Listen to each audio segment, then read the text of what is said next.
hébreu, il est écrit, qui sont donc les anges? On dit, ce sont des esprits au service de Dieu, mais spécificité, envoyés pour exercer un ministère auprès de ceux qui doivent hériter du salut. En d'autres termes, il y a les esprits, c'est la farine, mais les anges, c'est le pain. Mais la farine n'a pas créé que le pain. Dans la farine, il y a aussi les galettes. Yes. Dans la farine, il y a aussi le gâteau. Yes. Dans la farine, il y a aussi les beignets. Yes. Dans la farine, il y a aussi les biscuits. Yes. Toute l'armée des cieux est composée des esprits, mais tous les esprits ne sont pas des anges.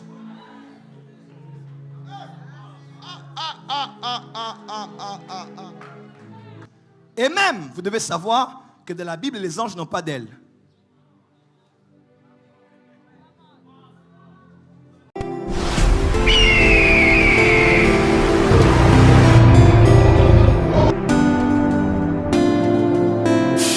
Mais dans Ésaïe 6, on dit, Dieu était sur le trône et il y a des êtres qui étaient au-dessus de Dieu.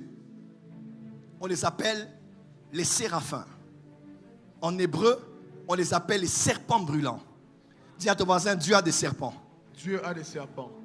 Une autre version hébraïque plus loin dit même des dragons brûlants. Dis à ton voisin, Dieu a des dragons. Dieu a des dragons. Et j'aimerais même vous le dire, à l'époque, lorsque Ésaïe a vu cela, les Juifs étaient attachés aux Mésopotamiens, étaient attachés aussi aux Égyptiens.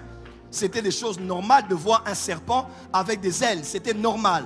C'était une image royale qui avait même dans l'Égypte antique. Ce n'était pas une surprise. Ils savaient que ces êtres-là, on les voit toujours où se trouve un trône. Il y a un serpent avec des ailes. On peut avancer? Avance, papa. Dis avec moi, l'armée des cieux. L'armée des cieux. L'armée des cieux est une expression qui est utilisée dans la Bible plusieurs fois, mais dans différents contextes.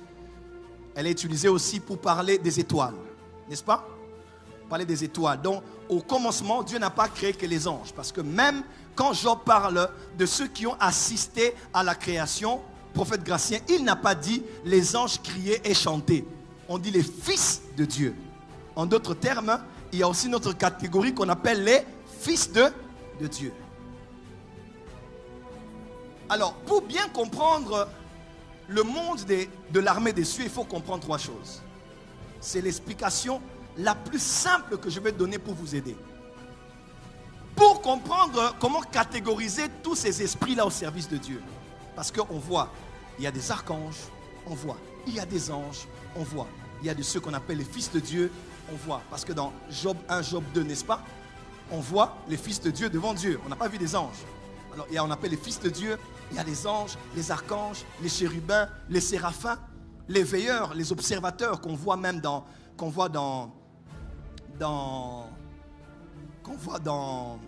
Daniel. Il y a les chérubins, mais il y a deux types de chérubins, n'est-ce pas? Les chérubins d'Ézéchiel 1 et Ézéchiel 5. Excusez-moi, Ézéchiel 9 ne sont pas les mêmes que Apocalypse. Oui, quand vous lisez, on va aller. Donc, les chérubins d'Ézéchiel ne sont pas les mêmes chérubins d'Apocalypse. Hein? Parce que dans Ézéchiel, chacun a une face. Mais dans l'Apocalypse, chacun a 4 faces. Dans l'un, chacun a 4 ailes. Mais dans l'autre, chacun a 6 ailes. On va voir ça.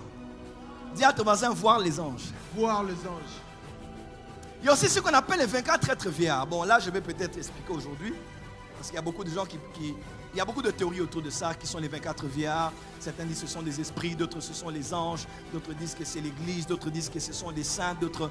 On va expliquer ça aujourd'hui. Amen. Alors, pour mieux comprendre ça, il faut comprendre ça dans 3 dimensions. Ça va être très simple à expliquer. Suivez-moi très bien. Elsa, ça va?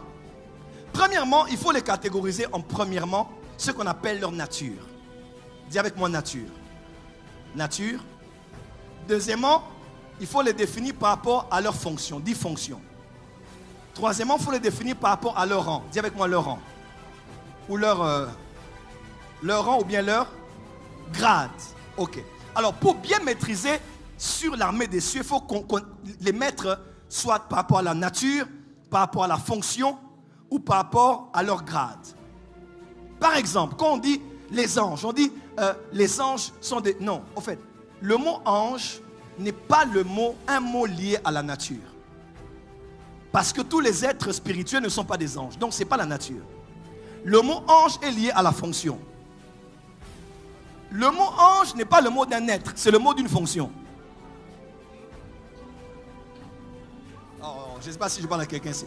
Quand on dit un ange m'est apparu, un ange c'est seulement un esprit, mais qui a une fonction. Voilà pourquoi dans Hébreu il est écrit, qui sont donc les anges? On dit, ce sont des esprits au service de Dieu, mais spécificité, envoyés pour exercer un ministère auprès de ceux qui doivent hériter du salut. En d'autres termes, il y a les esprits, c'est la farine, mais les anges, c'est le pain.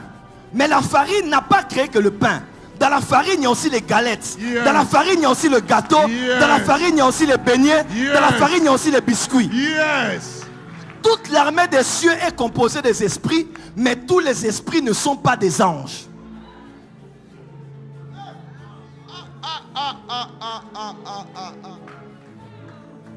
Par exemple, quand on parle par exemple d'un esprit, là on parle de la nature. Quand on parle de rouak, on parle de nature. Quand on parle de souffle, on parle de nature. Quand on parle de vent, on parle de nature. C'est leur nature, ce n'est pas un matériel, c'est la nature spirituelle, c'est un être céleste. Mais ici, on parle de la fonction. Quand on parle de chérubin par exemple, de séraphin, on parle de fonction. Parce que quelque part, on réalise que ce sont aussi des êtres liés aux archanges. C'est pour ça qu'on parle même de Lucifer comme étant un archange. Et pourtant, j'étais un chérubin aux ailes déployées. Oh. Parce que ça, c'est au niveau de la fonction. Ce qu'ils font, ils font une fonction spéciale autour du trône de Dieu. Et là, on appelle le rang, comme ce qu'on appelle les archanges. Un archange, c'est un ange. Mais son rang, c'est un rang supérieur. Quelqu'un m'entend? Sa fonction maintenant, c'est chef de l'armée de l'Éternel. Là, maintenant, il est ici. C'est sa fonction. Quelqu'un me comprend? Il est chargé de la louange et de l'adoration dans l'église. Sa fonction, c'est ici. Mais tous les êtres spirituels de l'armée céleste ne sont pas tous des anges. Et même, vous devez savoir que dans la Bible, les anges n'ont pas d'ailes.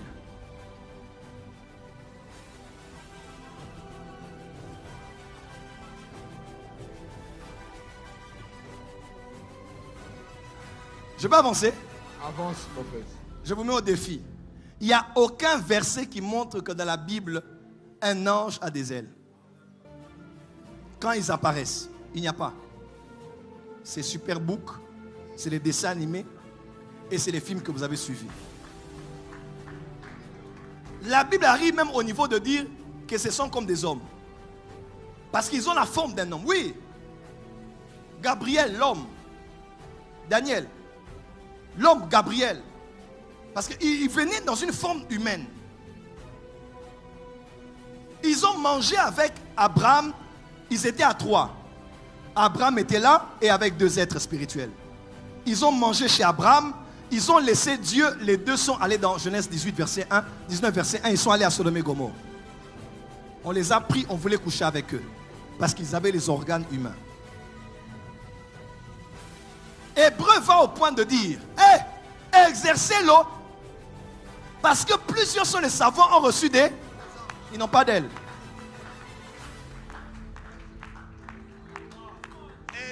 On parle des ailes qu'on parle de chérubins et qu'on parle de séraphins. Mais à part ça, vous ne verrez pas un ange qui a des ailes dans la Bible.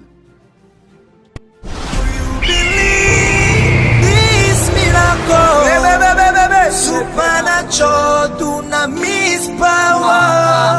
Are you hearing me?